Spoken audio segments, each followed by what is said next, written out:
All right. Welcome back to episode 15 of Something Wrong with the Podcast. It's Julian and everyone. Hey, we're back. It's just me. There's no guests, just me and my thoughts. Actually, the later part of this episode, I'm going to stitch in a bit of a live that I did last night with the good homies on the YouTube community. But the beginning of this episode is just going to be me and this microphone.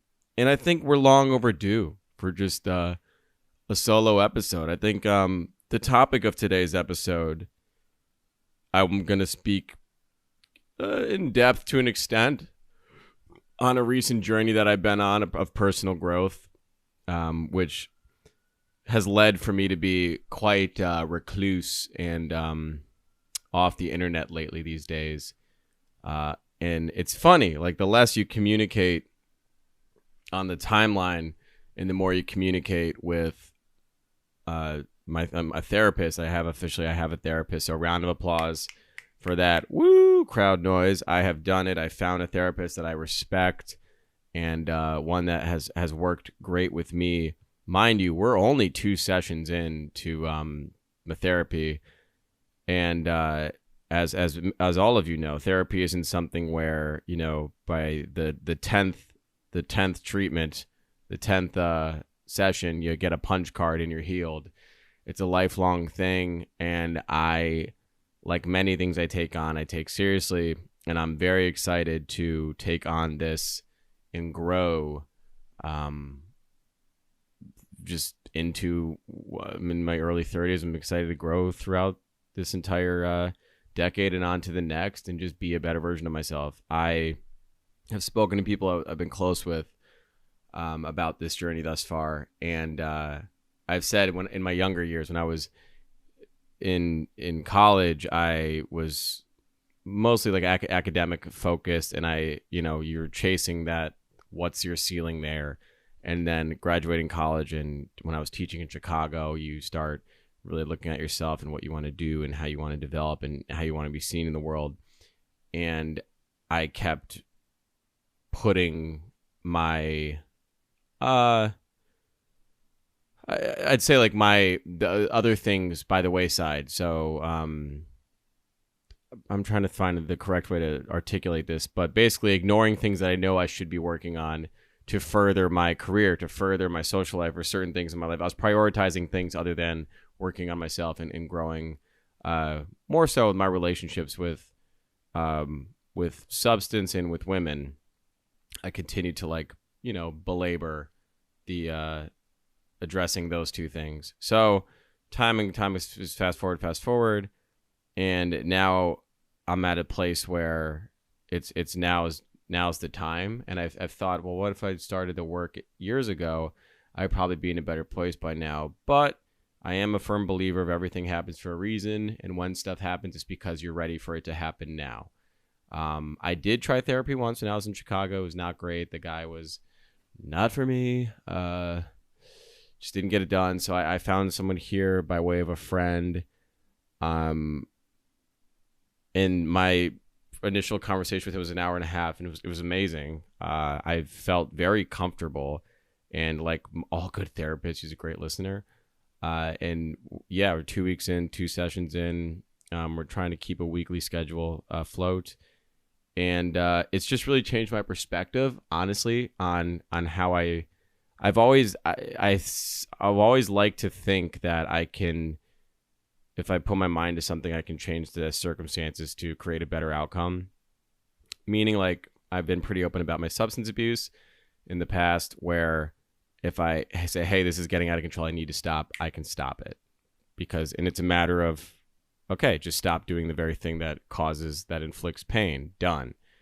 Or like the dry January I just did. Hey, I have a goal for myself. Put this down and don't touch it for a month. Okay, no sips of alcohol. Done. Boom. February 1st comes around. I'm not going crazy, but hey, look, I did it. I accomplished something. The thing with like therapy and personal growth is there's no like titular moment where the very thing is done. There's no fireworks. There's no you can't gamify therapy, although I'm sure like BetterHelp and other places have certainly tried to. That being said, if you want to sponsor the show, please do. But it's intimidating because I think what excites me is I've started the journey, so that means the growth will happen. The growth is currently happening. I think this is the early stages of it. Is communication, like conversations like this and other conversations I've been having with other people. But it's just there's no goal. Well, there is a goal to be better, but there's no end. Like there's no you did it, you crossed the finish line, you're better. I think that comes with people around you, people that you care about, noticing different things in you, and obviously you and yourself also acknowledging and recognizing, better habits, better patterns, and things that you once weren't able to do or weren't comfortable doing, and just changing, growth. In short, I guess I should just say. So I went in with very good, pure intentions, and it seems to be off to a great start. I had a pretty singular focus in mind, without getting into too much detail. Mars more with like intimacy with partners, and just kind of like breaking bad habits when it comes to those relationships in my life.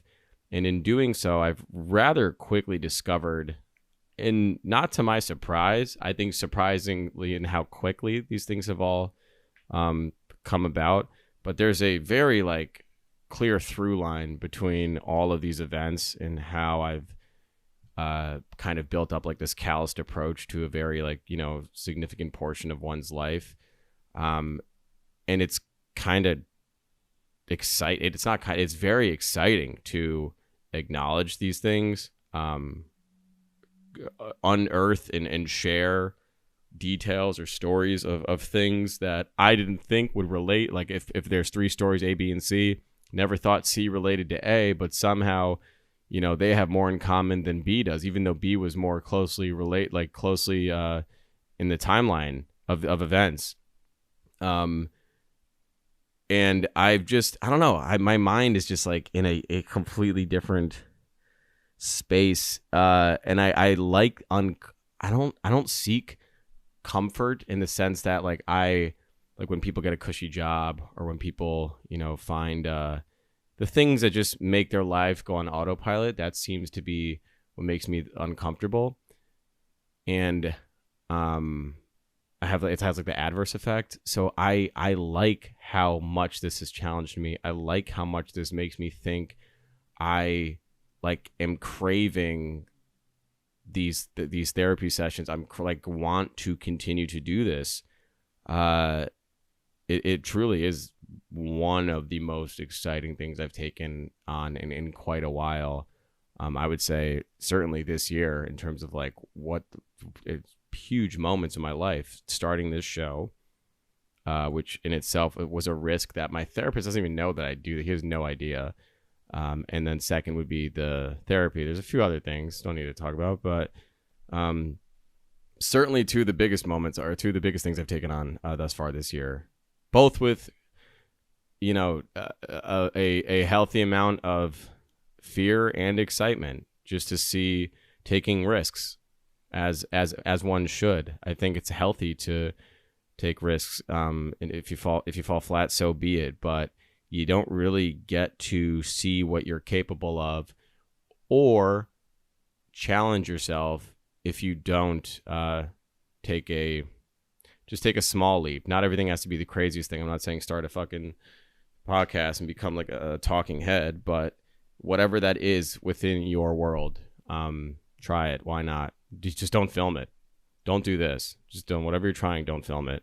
You can, and if you fail in peace. And if you don't, keep doing it and keep pushing yourself, keep pressing yourself. Try to do that right now in the gym. Man, it's hard to lift weights these days. I do it. I'm still doing it, but it's just like, I can't take off the time that I used to be able to just like snap back. And now it's just like, I'm benching and I feel it. I hurt. Like it's not hitting the same. I'm not, I need to take some HGH. I need to get on that Rogan program. I need to get that right wing workout plan, if only. Who do I have to sell my soul to for that one? I think Theo Vaughn is like kind of taken I think he's like a more like, approachable, less threatening Joe Rogan. I don't know what I'm trying. Like he has like his whole public facade of just being like this. Oh wow, really? Like the dumb guy. I think it plays well publicly, and people don't see him as serious as he should be taken. I like Theo though. I like his show. I'm not trying to talk down on Theo at all. He's a great comedian. Yeah. So therapy is going, and I'm now, like most things in my life, when there's a change, I lean into music to find songs that relate directly to the changes that I'm experiencing in my life.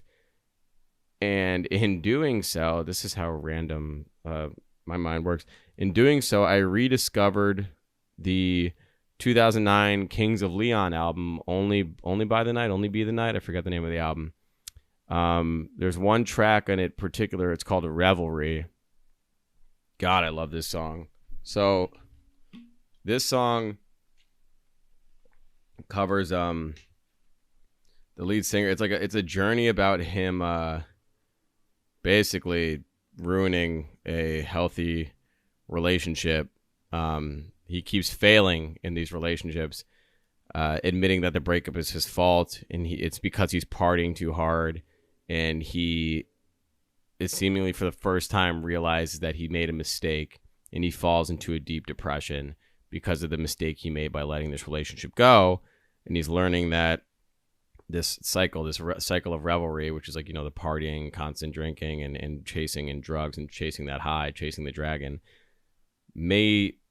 although he's currently tethered to that, he's realizing that's not the relationship in which he should be giving his focus to, or the cycle that he should be falling back into. It's actually the very thing that has left him broken and downtrodden. And I do have the lyrics here, and I want to read a couple of them. Let's just start from the top, actually. So verse 1. What a night for a dance, I'm a dancing machine, with a fire in my bones and the sweat and the sweet taste of kerosene. So, dancing, night out, having a good time, nothing too. We get it. He's setting the tone here. He's a partier. The guy likes to have fun. I get lost in the night, so high I don't want to come down, to face the loss of the good thing that I have found. Boom, right into it. So, I get lost in the night, so high, I don't want to come down. This is it. Like this is what I do it for. This is my euphoric state. I'm at the top of the mountain. It's 2 a.m. The damn club closes in a couple hours, but God, man, I'm living it right now. The drugs are hitting, the lights are flashing, the music's great, everything's peaking. I feel amazing. But I don't want to face the loss of the good thing that I have found. Now we're realizing there's another side of it. There's another side of the coin. We go into the first bridge. The woohoo. Verse 2 comes around. In the dark of the night, I can hear you calling my name. With the hardest of hearts, I still feel full of pain. So the beginning, it could be interpreted in many different ways. In the dark of the night, I can hear you call. You could assume that in the dark of the night, I could hear you call my name, as if they're having intercourse, and she's saying his name while they're hooking up. So they're doing something passionate. But in the back of his mind, with the hardest of hearts, I still feel full of pain. He's focused on something else, even though he's having sex and he's doing something intimate. His mind is elsewhere, which is kind of answered by the second coupling of lines. So I drink and I smoke, and I ask if you're ever around, even though it was me who drove us right in the ground. So here we go. Boom, back on the cycle. He's drowning himself in cigarettes, alcohol, and even though it was it was his fault that relationship ended, he still's like, yeah, come back. Like, it's my bad, dog. Like, I'm sorry, I messed up, but please, like, come back. And here comes the chorus. See, the time we shared, it was precious to me, but all the while I was dreaming of revelry. Here it is. He admits his faults. I loved every single time we had together. You're amazing. Da da da. That whole spiel. But Revelry, the streets, the drugs, the party, the alcohol, the scene. I've built up such a addiction to that high that I will self-sabotage this relationship to go back down the path of living in that broken cycle, which makes perfect sense, because guess where we pick off in verse 2? Born to run, baby, run like a stream down a mountainside. With the wind in my back, I don't ever even bat an eye. He's got to be free. All he wants to do is just go. That's such a beautiful imagery.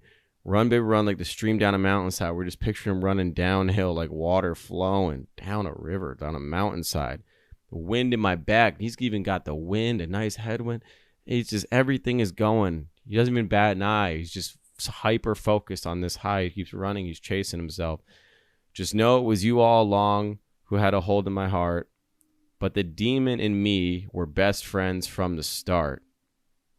That's my favorite line, the last line there. So he says, just know it was you all along who had a hold of my heart. So he's saying, look, like this girl in the story here, I love you. You have my heart. Like there's no question that I love you. But the demon in me had a hold of me from the start. I had issues prior to this relationship, and guess what? Those issues, I haven't worked on those issues. I've never addressed those issues. They've come to a head. In fact, they've actually, where in the past they may have never come to a head, they've come to a head more so now because I've met you, someone that I truly care about. And now, because of that, I'm seeing how much damage has been done to me internally because I've been avoiding this very situation of a relationship because I've been chasing that revelry. It's so like, there's such like a beautiful and fucked up. It's like a Shakespearean story. Here we go. Back in the chorus. So the time we shared, it was precious to me. All the while I was dreaming of revelry. And then here we go. By the way, love the drums, the bass line, the hook here. It's a beautiful song. So we have the final bridge. And I told myself, boy, away you go. It rained so hard that it felt like snow. Everything came tumbling down on me. In the back of the woods, in the dark of the night, paleness of the moonlight, everything just felt so incomplete. Dreaming of revelry. He knows he's no good and he never should have been with her from the start. It sounds like it rained so hard it sounds like he's crying at this point. And whatever void or whatever hole he was filling in this relationship, he was just kind of suppressing and filling back up with alcohol.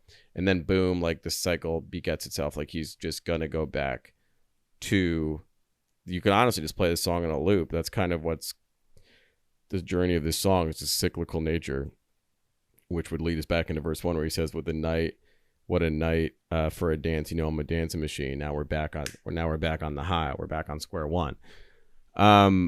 I bet you guys were not picturing me doing a lyrical breakdown of a 2009 record from Kings of Leon, Revelry. Chart-topping song, by the way. This song was very 29 in the UK charts. I love underrated band, underrated album. Only by the Night is the name of the album. Revelry is the name of the song. There is a very weird, concerning song on this album called 17. I made a TikTok about it. Only because I was listening to his album and I was like, I gotta bring some attention to this. Basically, you can guess what it is. If this album's full of like, you know, this is the Use Somebody's on this album, which is great. There's a song called Manhattan on this album, which is fantastic. Notion, Crawl, Sex on Fire, Closer. Great album. Point is, when I'm going through like certain transformational phases of my life, I kind of just like lean to lyrics and songs that speak truth to just how I'm feeling, or like certain specific situations that I feel like I'm going through. And it's funny because like I don't remember if this song just came to me and it clicked and I just started saying it to myself, one morning or one evening, because that's sometimes how a lot of this happens, or if I heard this song in passing and then it triggered memories in my mind of what the song meant, and then it just kind of became it's no bullshit, like it's probably my most played song in the last like 2 weeks. I listen to this damn song at the gym. It's not a workout song at all. Like it's kind of crazy. Also, when I was on this live stream on YouTube, someone said that they are coming to MetLife sometime in July, which is pretty sick. It's staying on shows. I'm so excited. Next month, I think my parents are going to come down, which is pretty sick. I told them to. I want them to. But Boz is doing a show at the Blue Note Jazz Festival sometime in June. And then that following night, JMSN is doing a show.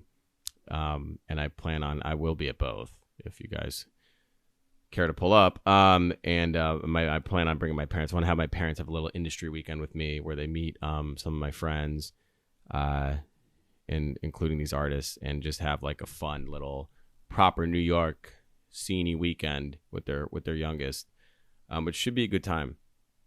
What else is going on in the news? I did talk about a bunch that I'm going to stitch up at the second half of this episode. So I will just like to stay on growth and therapy. My Invisalign account is going to come back. I'm going to start writing more. I think I'm just like in that mode, which is funny because like I usually spend like the winter and fall to kind of hole up and like read and write and get introspective.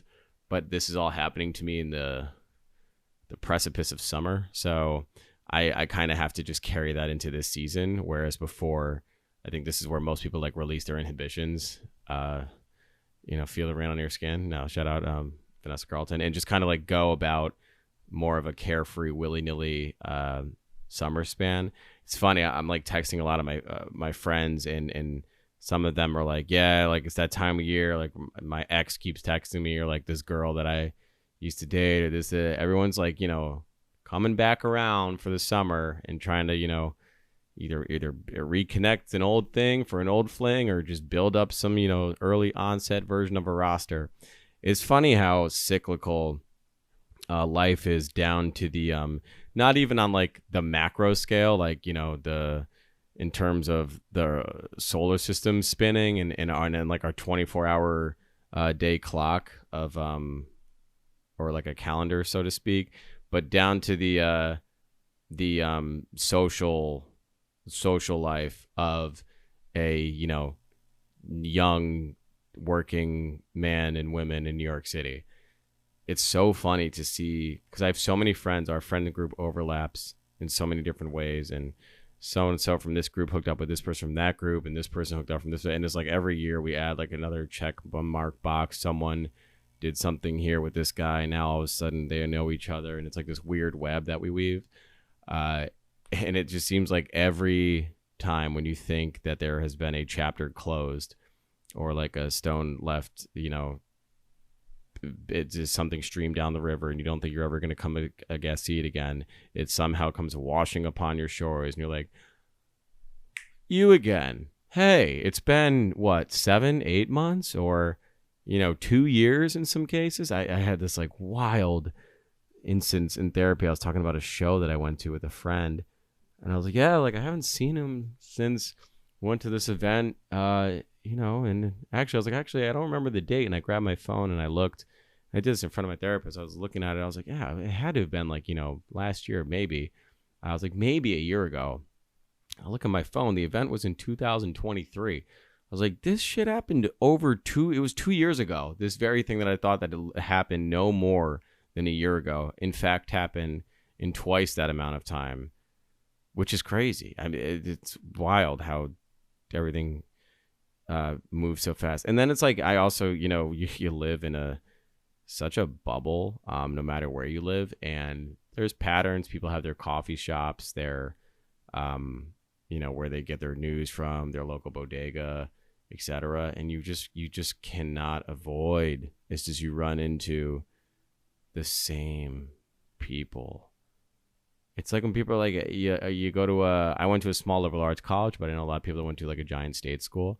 I'm like, how'd you do that? How'd you go to college with like 40,000 people? Like, isn't that crazy? And they're like, yeah, but you only know like, if you're in a Greek life, your frat, or if you play a sport, you know your sport. Like, you don't know the whole campus. There's a campus at large that you have not been exposed to, and when you walk across that stage of graduation, 85% of those names you will not know, which is it's true in the sense that even here, it's like this city, the neighborhood that I'm in, I mean the island that I'm on, Manhattan, millions of people.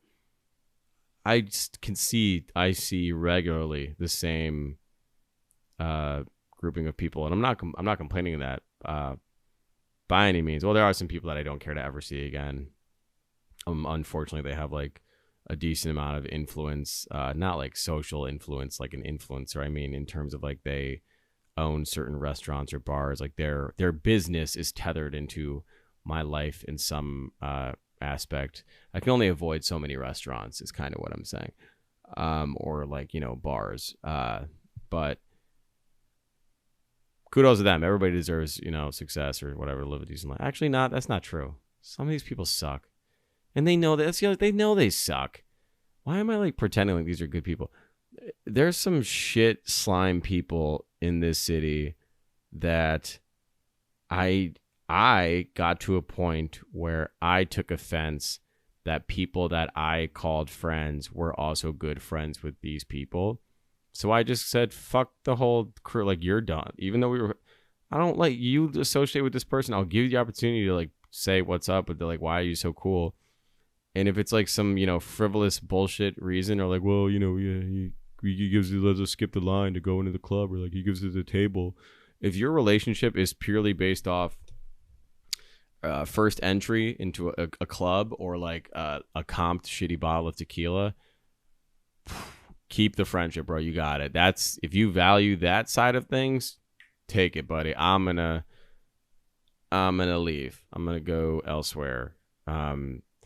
Which is I was saying, I don't know if I'm gonna put this on the live stream, so I guess I'll say it here. I was talking about people that are so, just the type of people that I'm really not attracted to. I'm not even like physically, like emotionally, or you know, in a sexual way. I just mean like in a friendship way, down to really just people, period. The people that are hyper focused and obsessed with possessions, be like showing as if like, you know, a goods or like a physical object is their personality manifests by the bag that they have, or like the shoes that they have, or the pants or clothing, t-shirt, accessory, etc., etc. You get what I'm saying. But the people whose entire worth is constructed by, you know, the contents of their closet, rather than, you know, the substance of themselves. That's been difficult. Maybe it's because I've been fortunate enough to be exposed to extreme wealth, and not my personal wealth, but people that are artists that I know, people that are good friends that I know, that have they're on the far end of the spectrum in terms of like success and wealth in their respective fields, and not just people in entertainment. It's just like regular guys at work, you know, that are high up in the corporate job. And I see how they conduct themselves, and I see how people that, you know, grew up with a lot of wealth conduct themselves. And there's just like, I don't know, there's like, it's the, you know, the old saying, like the new money versus old money, in terms of just like how you conduct yourself. And this isn't even like a money thing, I guess. It's just more like just how you carry yourself. I just don't like flashy, egregious, over the top, just outward displays of just like, it's obnoxious. I can't, like, good job, congrats on the success, but like, chill, dude. Just, God, man, it gets overwhelming. And it's like, and that's like a lifestyle that, this is the hole you dig yourself in, people. If you chase that lifestyle, where does it end? Because, okay, so you have the hottest toy this year, but the new toy comes out next year, and then the next year there's a newer toy. So it's like you're playing a game where there's no win. You're just burning money, and you're just chasing the next trend or the next fad, and just with the hopes of buying it so you can stay within you want to be within the know, within the cool scene of like, oh, those are last year's fucking whatever Louboutins. I have the 2025s. It's like, cool, dude. We both got shoes on. Just shut up. Just eat your fucking Branzino.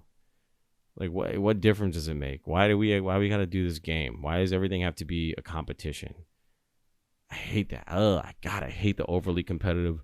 I know more than you about this. Good, dude. Shut up. That's such a screaming insecurity in so many people, is the guy that always feels like they need to. Oh, I got a story about that, or I got to talk. It's, oh man, buddy. Bet you do. Jesus, dude. That's even just like talking about those kind of people just irritates me. Anyway, I don't want to focus on the negative. Point is, guys, your boy is living a different life this year, and it's all good. It's going better than I expected. Coming off a pretty significant blow at the end of last year in terms of obviously losing the spot like on the pod, having that relationship sour, no communication except Damaris. I love Damaris. We see each other sometimes. And obviously like the public fallout from that, having to worry about finances, not being able to move. I still haven't moved, by the way. I'm on a month-to-month here. The market, oh my geez. I'm gonna get real local, but I think people that can relate, don't move. It sucks. It's awful. And they're doing this whole thing with broker fees in New York now, where I'm pushing my move probably till June. Actually, I should email them tomorrow. I got to figure this out.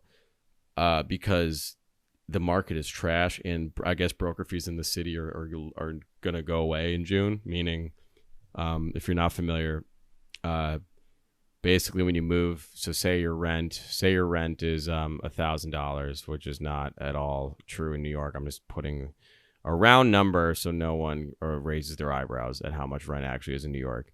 Say your rent's $1,000, and when you move into an apartment, you usually have to pay up front first and last month's rent. Standard. In New York, other cities as well, but certainly in New York, you also have to pay what's called a broker's fee, meaning you pay first and last month rent, so that's $2,000 out the window, and then you have to pay a third $1,000, so $3,000, an additional $1,000 to the person who basically just handed you the keys to the apartment, because they were your broker. They helped you get the spot, whatever. So these fees, it's like, oh my God. And in New York just passed a law that they're getting rid of the broker fee, which was supposed to happen, I believe, in April, but has been since pushed back till June. They say this is the final time they're pushing it back. Who knows?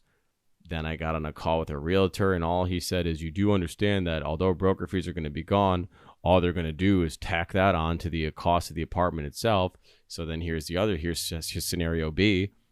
Say you're looking at an apartment that's listed for $1,000 a month, and then including $1,000 broker fee. Well, fine.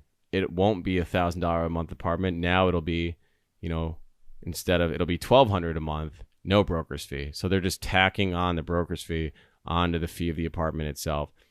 It's just everyone is losing money at an alarming rate.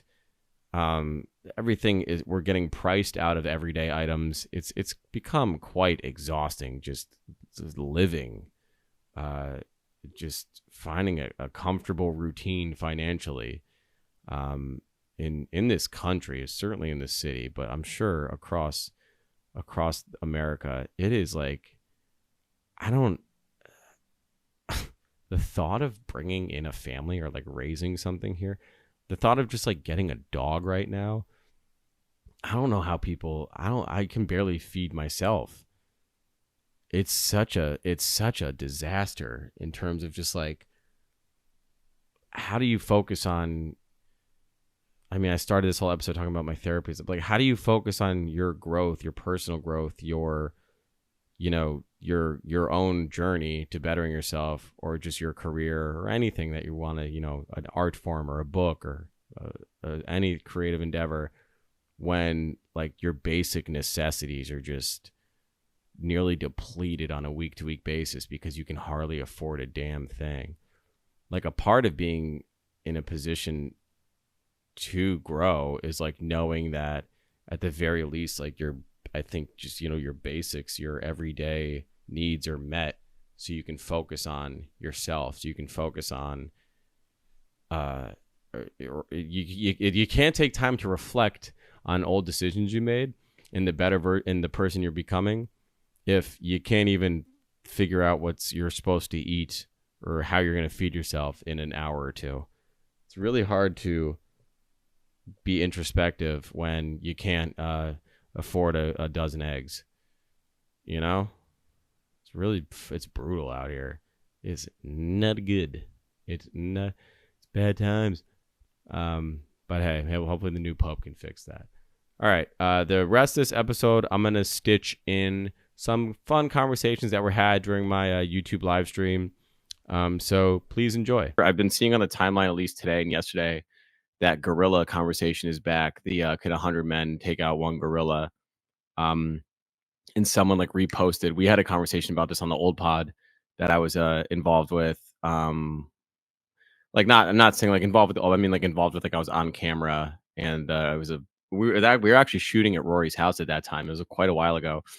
But we had that conversation. I remember Maul was very adamant about the gorilla just ripping people apart and it not even being a competition.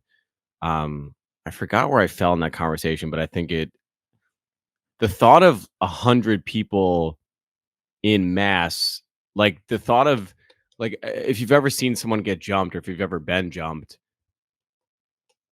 realistically, how many people at once can swing or hit the target? You know what I mean? If you have the target here, he's surrounded by, like, say 3 or 4 people.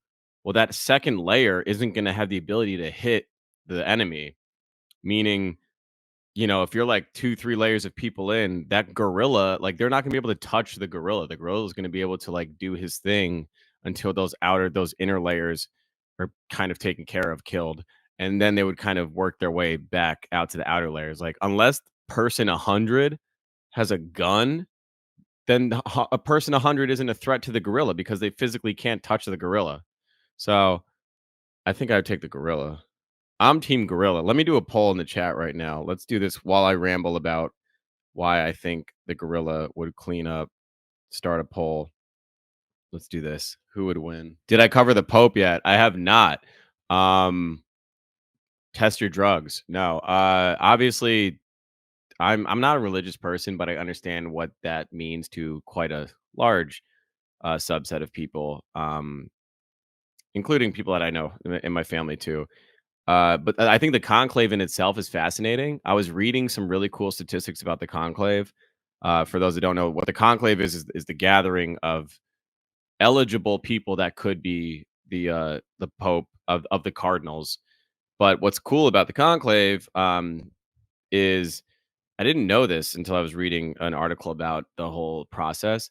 I know they lock themselves at the Vatican, and they have a grieving period, and then ultimately the conclave begins. And the conclave is when they decide who the new pope is going to be.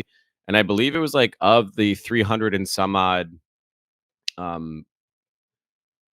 figures, like the cardinals, only 130 or so of them are eligible, because the eligibility starts at, you can't be 80 years or older to become the new pope. You have to be below 80 years old, which is interesting because that eliminates like a large group of the men that are in that position, which is pretty cool. I saw like of course everything is a gambling opportunity. You could bet on anything. So they're looking at like the odds in the different countries, in different parts of the world, where this country is the best. I know, like, historically speaking, Italy has had, I believe, upwards of over 45%, if not 50% of the popes in the world have been from Italy. So I know they're like continuously a front runner. The pope that just passed was the first ever from where was it? South Africa? I forgot. Pope Francis. I don't want to. Damn, he just passed. I feel like I should know more about him. Again, I'm not religious. I'm not pretending to be religious either. But he was a big deal in himself. And I know that he was very liberal, and like he took a very nuanced approach to a lot of controversial topics, which is awesome in terms of like gay marriage, same sex marriage. Even with the Middle East, he spoke quite often to I forget a minister or someone that um, was living in Gaza, and I believe they spoke the day he passed. As recent as that, it was something that was very much a part of his life and a cause that he cared deeply about, which is awesome. So all you can hope for, and this is I think with presidents, with any political figure, which is why being with Trump has been so difficult, because all you hope for is to take the progress that was made with the last person in power and continue to have that as the new base and then build on that and then continue to move forward, continue to do what's better for everyone, not to, marginalize people, which is why of among a litany of things why Trump has been frustrating, because in terms of the presidency, we're seeing a lot of reversals and like taking backs of like a lot of programs or policies or laws, rights that other people, not just other presidents but other lawmakers, congressmen, senators, etc., have spent years getting to the point of in a position of that being the norm or the perceived norm. And now we're scaling those things back, like such as Roe v. Wade, or now we're looking at, an attack on freedom of speech, which is like inherently the basis in which this country was founded on, is like, if you say something bad about this one person or this very country, that I am now, all of a sudden we have to defend at all times, at all cost, then we can actually send you back to your country or keep you in a jail in El Salvador. It's like these are the very things that we shouldn't be doing if we're going to move forward. We're really in a regressive state right now, uh, which is quite complicated and like difficult to comprehend. But yeah, anyway, we'll see what happens. One of the funniest tweets that came out of the NFL draft was when the Cardinals pick was in, someone screen grabbed that and tweeted, "Oh my God, we got a new pope," which, to be able to identify that as a joke and nail that within like the very small window of time, like it's like the cosmic, what are the odds that the NFL draft is happening at the same time that the conclave would be happening. So whoever, I forget what the original tweet was, but shout out to them. That was a very good tweet. All right, the poll is still going. We have 100 guys paused. It's back to 50. Oh, Gorilla's up. Gorilla's up. 52 to 28. Can I vote? Can I actually put in a vote?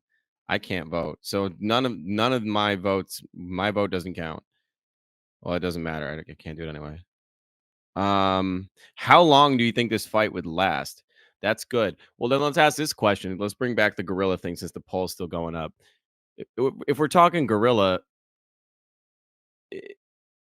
is this timed? Is this like you get 3 hours, an hour?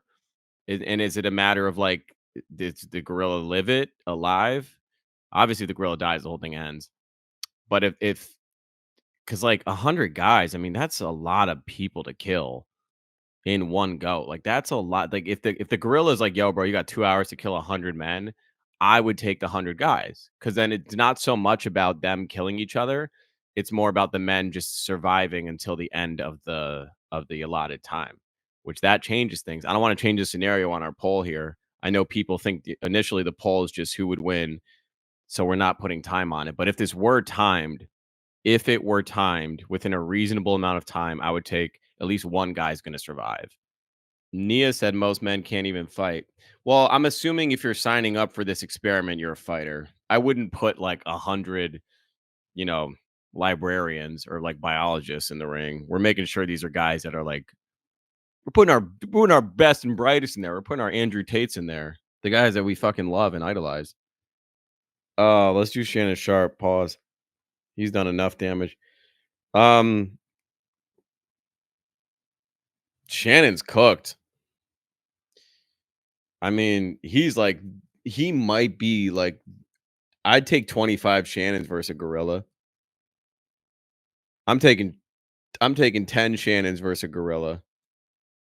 Unk is crazy. Shannon moves so different than anybody I've ever seen, like in media, in sports.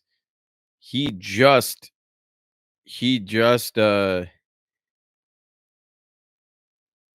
25 Shannons just feels racist. How?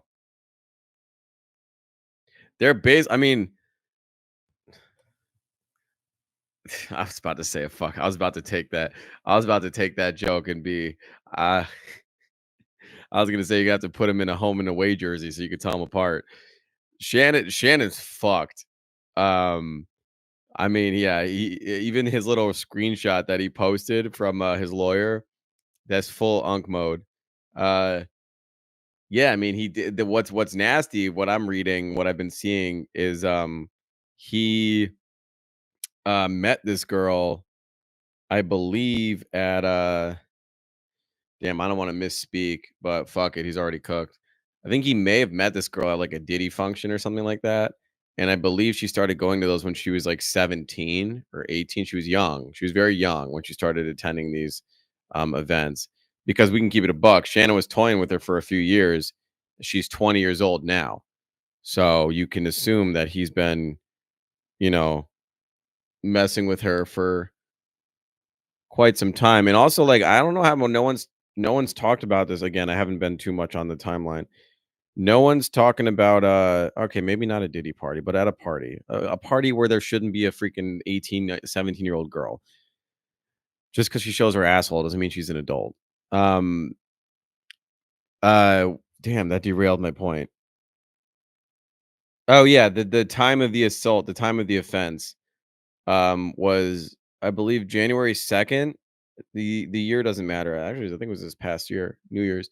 New Year's. No one's talking about that. Shannon felt he's cool enough with this girl and close enough with this girl to spend a New Year's Eve with her, going into the new year with this chick. That says a lot. That means like they had some weird there's some relationship there. And that's the other thing. People are like, well, she was fucking with Shannon. Like clearly like they had a thing, which is true. But women that are in relationships, you know, that's probably where the most offensive things happen to them because it happens with someone that they're close to. Yeah. So as Tiffany said they had a relationship. I believe that, and that's where a lot of guys mess up. It's never right to treat any woman like shit. But I think a lot of guys feel like, well, this is my bitch. We're in a relationship. What's she gonna do? I can kind of go off on her because she's already mine. Like that mindset is fucking terrible. But I think that's this mindset Shannon was operating from. Also, he's like double her senior in life, and he's obviously very wealthy. He had enough point of concern to want to pay her off $10 million. Clearly, he fucked. Clearly, he did something wrong that he didn't want to come out publicly. Not only that, not only that, um, he damn, I read a comment. I gotta stop reading comments when I'm making a point because it derails my train of thought. He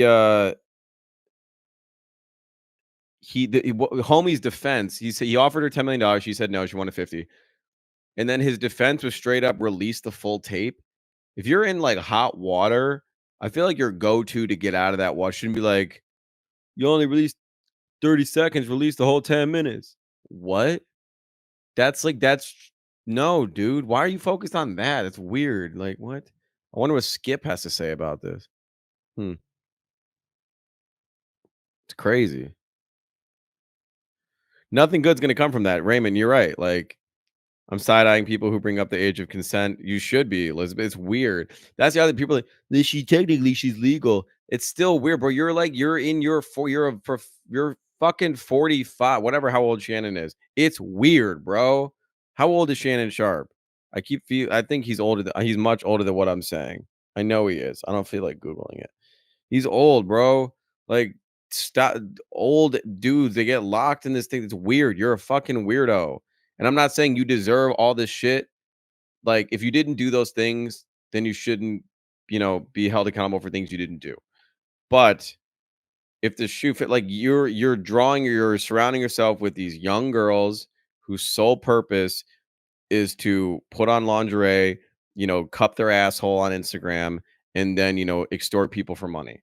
You're stupid enough to fall for it. You reap what you sow, buddy. Like you're an idiot. You're 56 years old. Thank you, Jay, for putting that in there. He's 56. I'm I'm in my early 30s.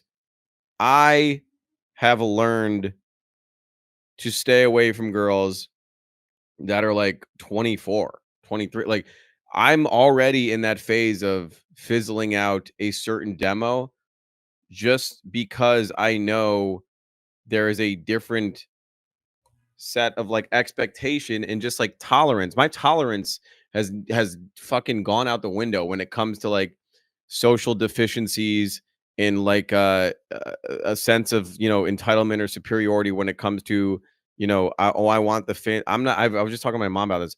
I don't like the girls that their identity their identity of the women that I can't stand the most is when their identity becomes the products and the physical things that they have. Like if your identity is like the new bag that you just got, or like, oh my God, you were at, or like the concert that you were backstage for. It's like if your identity is physical possessions and the things in which you constantly consume, I don't have any attraction to women that are like, I don't care how bad they are. They're like, oh, she the baddest one out, bro. I don't care. That shit to me is it's exhausting. Just the thought of being with a girl that cares about that stuff. And I'm not saying that's the other thing. People are like, well, if you weren't broke, you gotta. I just don't value. Maybe I just don't value it. I'm not saying I don't appreciate those things. I think nice things are great. I like nice things. I have some nice things. I'll splurge on some stuff. I've experienced a good life. It fluctuates. It comes and goes. But that's not my identity. Isn't tethered to the next drop from a brand, or like did I get the limited release, the I don't care. Like I don't know. I find fulfillment in just like other normal shit, or like people like that I love, or like family. Um yeah. What else we got here? Sorry, I'm catching up on the chat. What do you pay $25,000 for per cheek? What do you mean by that? What do you mean 25,000 per cheek? Because t correct me if I'm wrong, they found her account, her both her cheeks are just available online. So what do you mean 25 per cheek? Shannon got a BBL? Yo, it is funny that, like, Skip and Shannon's, like, demise, it's like these guys are forever tethered in time. They're forever linked. Their journeys will always cross paths. You think they found consulting each other? That you would imagine they both probably knew BBL on the nose is crazy, Chauncey. That's racist. Shannon got the gorilla pack. Uh, you would think that Skip and Shannon were probably aware of each other's mishaps. And Shannon thought he was this is how stupid these fucking guys are. These guys are in their mid 50s, by the way. 56 years old. This is how stupid you are. This is how dumb Shannon is.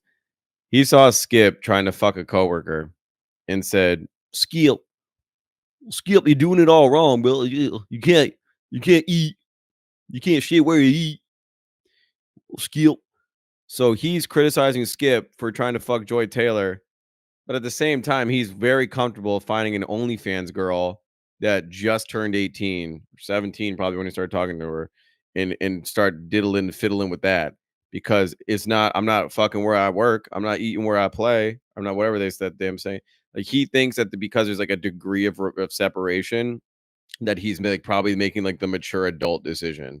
Yo, what did Shannon do to even warrant a payout offer of 10 million? Like, what did you do to this girl? If you had a relationship in which you swore you did, or like whatever the belief that you want to go with here is, you guys had a thing. What is a $10 million offense in your mind? I guess that's what I'm asking. What in your mind did you do that is a $10 million offense that you now need to go into panic mode and obviously lawyer up and then figure out what the hell how to get out of this. Being horny is crazy. I just rub one out, bro. And that number, you won't offer 10, maybe like a million. I don't know, man. Or just like find someone you love and care about. That's like, isn't that way more fulfilling? Am I crazy? Take someone seriously.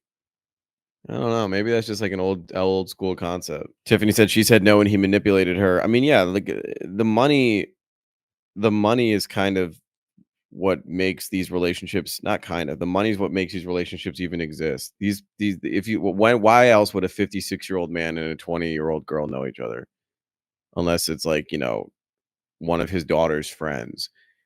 The money's the only reason why she's there. So as long as the money's right, she puts up with a lot of shit.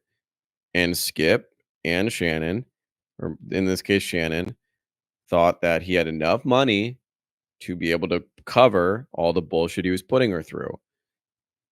Then this girl gets in touch with Tony Busby, the lawyer, the famous lawyer that was going after Jay-Z not too long ago, has a history of latching himself on to people that, have not the best intentions. And then he saw an opportunity to make a quick dollar. And now he's saying 10 million is not enough. We need 50. It is in some cases it's extortion, but that's not to excuse anything Shannon did to this girl. You know what I mean? Just because Busby's a piece of shit, Shannon's also a piece of shit. They can both be pieces of shit. The timing is crazy. It is sus. If you weren't familiar, Shannon was about to sign like $100 million contract. Sure. That sucks. But guess what? You put yourself in the situation. Like you welcomed this child into your relationship, your intimate life. Like I don't feel sorry for you because you lost out on generational wealth because of the stupid decision you made to get physical with a kid. You're an idiot. Maybe you don't deserve $100 million because of that dumbass decision. All right, there. The poll is up. It's pinned at the top. Vote. Who would win, a gorilla or 100 guys? Very curious to see the results on this because I, time and time, each day that passes by, my faith in humanity gets lower and lower. So maybe this is the case where my faith in humanity can be restored. Maybe 100 men can knock out a gorilla. Who's to say? Also now all of a sudden everybody's a gorilla expert. Everybody's damn, what's that white bitch's name that used to hang out with gorillas? Jane. What's her name? The gorilla girl. Damn, what's Jane Goodall? Goodall, right? Right? Jane Goodall. I believe that's her name. Now everybody's like, talking as if they grew up around gorillas. Like, actually, the gorilla temperament is pretty chill. They're quite nonviolent creatures, unless you don't. It's like you don't know that. You're not. Who are you? You've never even been to a zoo. You don't know a gorilla. Name one gorilla. King Kong. That's the only gorilla I know off top, and he would kill everybody. King Kong scaled the Empire State Building.